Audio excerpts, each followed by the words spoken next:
Umamin na si AGA Party List Representative Nicanor Briones na siya ang nakuna ng video at litrato na nanonood ng online sabong sa gitna ng sesyon sa Kamara. Pero meron siyang depensa tungkol dito. Narito ang report ni Marian Enriquez.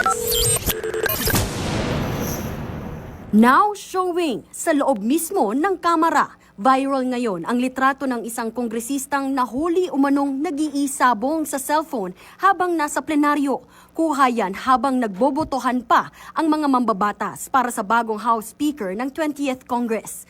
Pero teka, hindi kita ang mukha. Nakatalikod kasi kaya ang hirit ng netizens, name.com.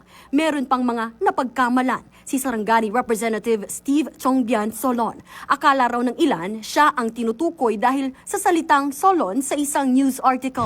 Paliwanag niya, ibig sabihin ng Solon ay mambabatas, hindi yung apelyido. Para sa ibang kongresista, mas mabuting lumantad na raw ang nasa litrato at mag-sorry. Kahit hindi pa malinaw kung nanonood o tumataya talaga sa isabong, dapat pa rin itong imbestigahan. At eto na nga, lumantad na siya. Walang iba kundi si AGA Party List Representative Nicanor Briones. Siya raw ang nasa video pero hindi siya tumatalpak. Malinis ang konsensya ko, hindi naman ako nagsasabong.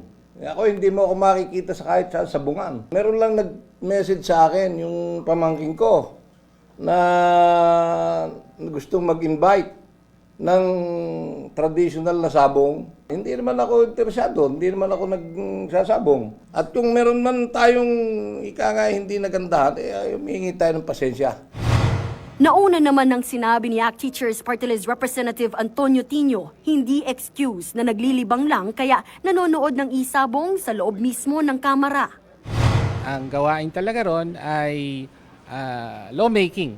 No? So, tama lang na i-demand ng lahat yung highest standards mula sa mga kinatawan ng Kongreso. Nagbabalita mula sa Frontline, Marian Enriquez, News 5.